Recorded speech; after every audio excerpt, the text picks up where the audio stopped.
আসসালামু আলাইকুম। আশা করছি সবাই ভালো আছেন। পবিত্র মাহে রমজানের শুভেচ্ছা জানিয়ে আমি আমার ভিডিওটি শুরু করছি। তো সকালবেলা একটু দোতলায় চলে আসলাম রুম গোছাতে। তো গত দুদিন ধরে রোদের তেমন দেখাই নেই, বেশ ঠান্ডার মধ্যে এবার রমজান মাসটা পার করছি আলহামদুলিল্লাহ। এত ঠান্ডা আর এত রহমত আল্লাহ দিয়েছে আলহামদুলিল্লাহ। তো এই যে দেখুন, আজকেও মনে হচ্ছে তেমন রোদ উঠবে না, একেবারেই ঠান্ডা পড়ছে।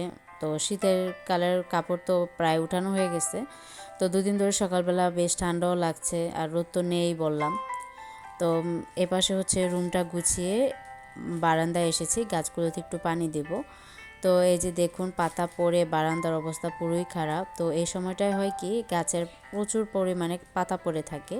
দেখা যায় কি, এখনই বারান্দাটা একটু ঝাড় দিয়ে গেলাম, কিছুক্ষণ পরে যখন আসি দেখা যায় সেম একই অবস্থা হয়ে থাকে। যে ঝাড় দিয়েছি, পরিষ্কার করেছি, বোঝাই যায় না, মনে হয় যে অনেক দিন ধরে পরিষ্কার করা হচ্ছে না। তো পুরো বাড়িতেই হচ্ছে উঠোনে বারান্দায় এরকম পাতা পড়ে একদম নাজেহাল অবস্থা হয়ে আছে। তো আমি যেহেতু একটু গাছে পানি দিব, তো পানি দেওয়ার আগে হচ্ছে একটু বারান্দাটা পরিষ্কার করে নিচ্ছি, নয়তো পানিতে আরও লেগে থাকবে, ঝাড় দেওয়া যাবে না। তো এই পাশে হচ্ছে গাছগুলোতে একটু পানি দিয়ে নিলাম। সকালবেলা এরকম ঠান্ডা ওয়েদারে এসে ভালোই লাগছে, একটু বসেছিলাম আমি কিছুক্ষণ, আর বাচ্চারা ওই পাশে ঘুমাচ্ছিল। আর এ পাশে হচ্ছে সাদা পেটুনিয়াম ফুল গাছটা আমার এত পছন্দ, তার আগেও আপনাদেরকে বলেছিলাম। আর এখানে হচ্ছে ক্যাপসিকাম গাছটা। তো যখন কিনে আনা হয়েছিল তখন দুটো ক্যাপসিকাম ছিল, ও দুটো নষ্ট হয়ে গেছে, বড় হয়নি। তো সার দেওয়ার পরে হচ্ছে কি, এই গাছটায় মাসাল্লাহ অনেকগুলো ক্যাপসিকামের ফুল এসেছে, এই দেখুন হচ্ছে। আর এই পাশে হচ্ছে বানানা মরিচ, আর কি মরিচটা একটু সাইজে বড় হয় আর কলার মতো দেখতে হয় আর কি। তো মাসাল্লাহ এই মরিচটা আমার এত পছন্দ।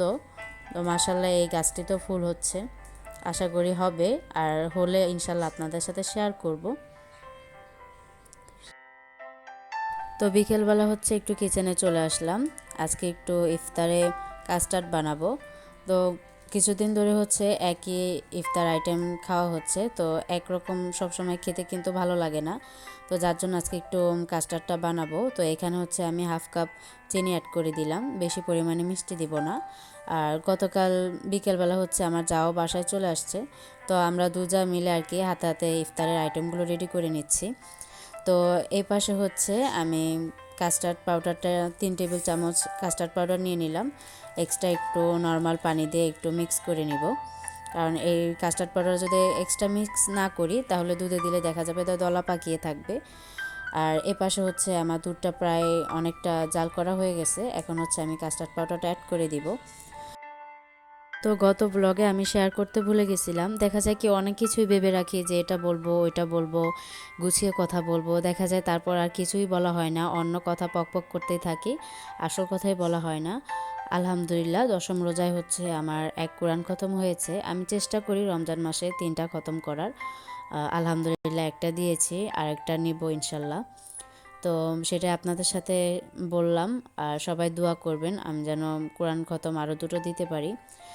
তো এই পাশে হচ্ছে আমার কাস্টার্ড বানানোর দুধটা রেডি হয়ে গেছে, এখন একটু ঠান্ডা করে নিচ্ছি যাতে কোনো এক্সট্রা সর না পড়ে। তো আমি আর বেশি ঘন করিনি, আর দেখা যায় বেশি ঘন করলেও আমরা অতটা পছন্দও করি না। তো এই পাশে হচ্ছে আমার জাল করে নেওয়া শেষ। তো আমরা দুজা কিন্তু এপাশে কথা বলতে বলতে সব কিছু রেডি করছি। একা না কোনো কিছুই করতে ভালো লাগে না, দেখা যায় কথা বলতে বলতে অনেক কিছুই করা হয়ে যায়। তো এই পাশে হচ্ছে একটা কাঁচের পেলার মধ্যে আমি দুধটা ঢেলে নিচ্ছি যাতে করে সুন্দরভাবে ঠান্ডা হয়ে যায়।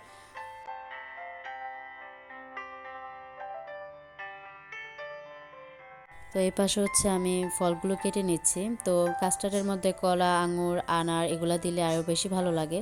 তো আমার হাতের কাছে যে 2 রকমের ফল ছিল সেগুলো দিয়ে আজকে বানাচ্ছি। তো আমার ওইভাবে প্ল্যান করা ছিল না, তাহলে আমি আরও কিছু ফল আনিয়ে রাখতাম। তো ছেলে বলছিল তাই হঠাৎ করে আর কি বানানো। তো এই পাশে হচ্ছে আমি ফলগুলো কেটে নিচ্ছি, কাস্টার্ডের মধ্যে ফলটা দিলেই বেশি ভালো লাগে। তো এই পাশে আমি ফলগুলো কাটছিলাম, আর এখানে হচ্ছে আমি আজকে একটু মাঠা বানাবো। তো এই পাশে 3 টেবিল চামচ টক দই, পরিমাণ মতন বিট লবণ, লেবুর রস আর হচ্ছে 3 কাপ পানি দিয়ে দিচ্ছি।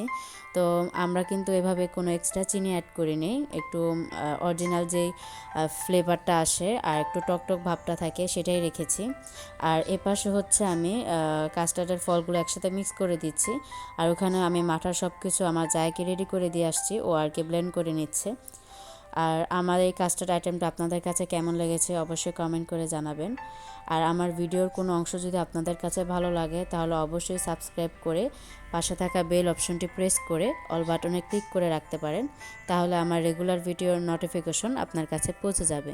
আর যারা অলরেডি লাইক দিয়ে পুরো ভিডিওটি কন্টিনিউ করেছেন তাদেরকে জানাই অসংখ্য ধন্যবাদ। আপনাদের একটি মূল্যবান লাইক আমার ভিডিওটি আর অনেকের কাছে পৌঁছে দিতে সাহায্য করবে। অন্য সময় হয় কি কাস্টার্ড বানালে একটু ঠান্ডা করে তারপর খাওয়া হয়, কিন্তু এবছর তো এমনিতেই অনেকটাই ঠান্ডার কোনো প্রশ্নই ওঠে না। আলহামদুলিল্লাহ, আল্লাহ পাক অনেক ঠান্ডার মধ্যে খুব সুস্থ সহকারে ইবাদতের সহকারে রমজান মাসটা পার করে নিচ্ছে।